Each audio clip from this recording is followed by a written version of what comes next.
With a former co-driver of Chris Meek on the notes and Alistair McRae's McRae Rally Challenge winning co-driver servicing, Andy Struthers was definitely part of an all-star team.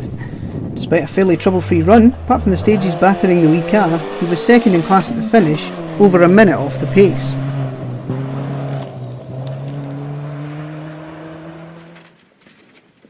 Left 8, no cut, definite no cut. And go now, push it. Let's go down, you can do it, come on. On our second gravel event, Hynd guided our 106 round to a second class win in a row. It was far from plain sailing, with a burst radiator hose almost putting her out. Thankfully, the Army Land Rovers following behind were able to help out and keep the family Hynd in the rally.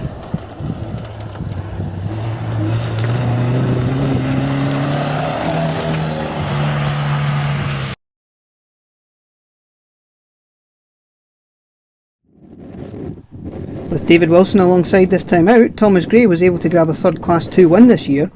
Wilson very impressed with his pilot and pleasantly surprised at how well the wee Yaris handled the stages.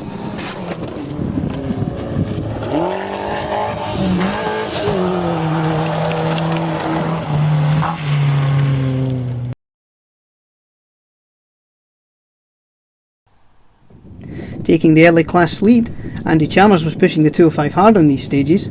After some suspension issues and ECU problems were sorted in service, it all ended with yet another retirement in SS3. That elusive first class win can't be far away though.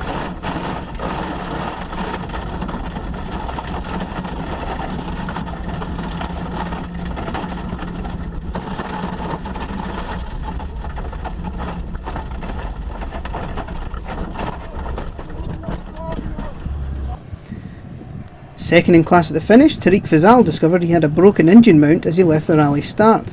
It was then a game of praying the car would last to the finish. Almost miraculously, it did.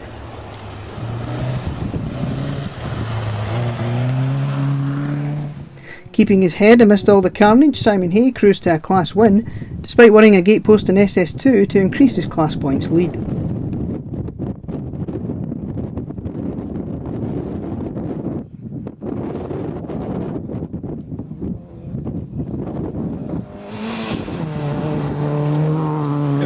It was good. This morning was a bit eventful. We nearly hit a gate post, but it was a bit slippy in the first two stages. But stages this afternoon were a lot faster and smooth, so it was good.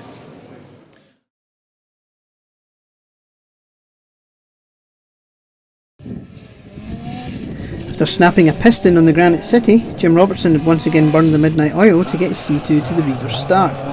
Continuing his love-hate relationship with the car, he drove more conservatively than normal to guarantee a third place finish, Jim finding it difficult to find suitable tyres for the high-revving Citroen.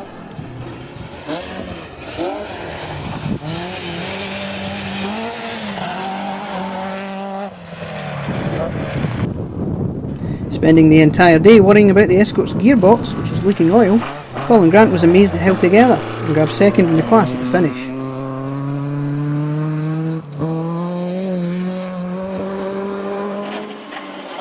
Then 100 up, and small crest and right 7,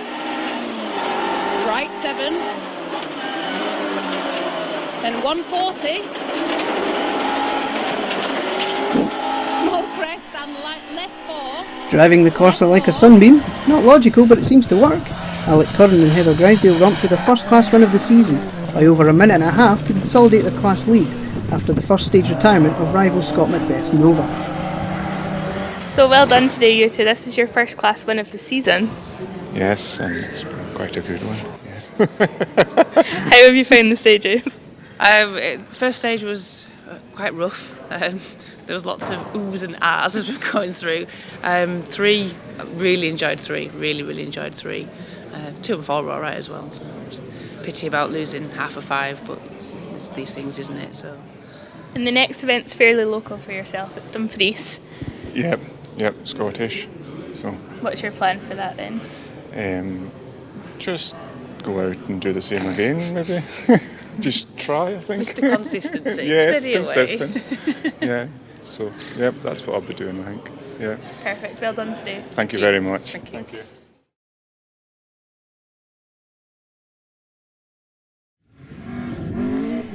Second in class at the finish was a much better result for Willie Stewart after not even making the start at the Granite City. A bit off his usual pace, he was under strict orders to finish and was taking it easy.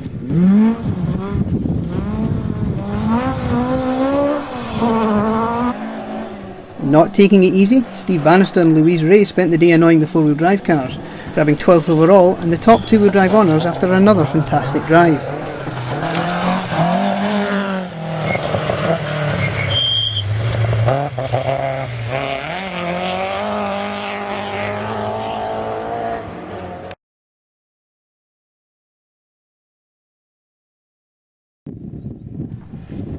Finding the Kielder Crest a little daunting, Caroline Karsler was happy with her driving and grabbed a solid second in Class 7 at the finish.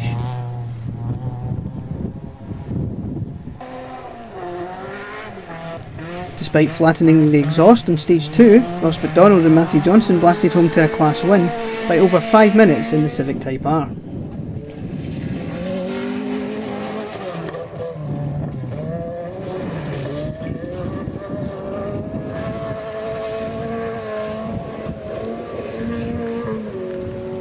So another class win for you today, you must be so happy with it. Yeah, delighted with that. It's great, get another win and a decent overall result as well, so yeah, there's hopefully more to come. Your championship's looking promising now. The next event's in Dumfries, so what's your plan of attack for that one? Try and score some more good points, finishing first, because that's what we didn't do at the Granite and it cost us, but yeah, we can take a lot of positives from the day. The car setup was right and there was more pace there this afternoon, so I'm a lot more happy with the car now, so yeah, definitely. Well done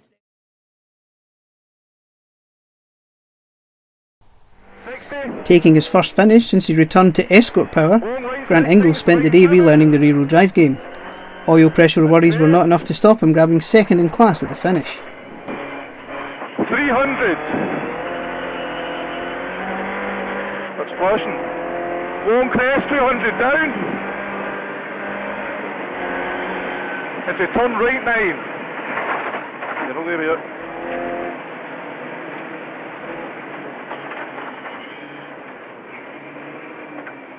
$100. Crest and right 1. C250. After his dad Chris had an accident at work, thankfully he's on the mend, Greg McKnight had George Myatt in the hot seat for the Reivers. Despite all his experience, George has never sat in a Mark II before, and enjoyed his day as he blasted to a convincing class win and second two-wheel drive car overall.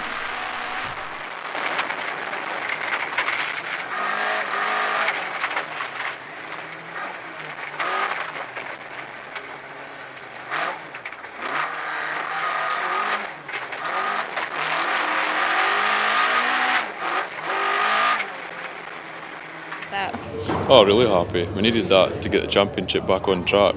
Starting with a new engine, we had to get some points back on the board. So, 2 class wins in a row, that's great.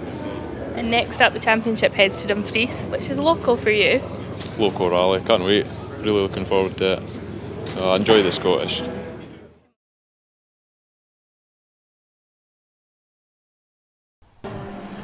Delighted to finally take a class win after over a year of trying, Gordon Murray was a convincing minute ahead of his nearest challenger and grabbed 30th overall in the Escort.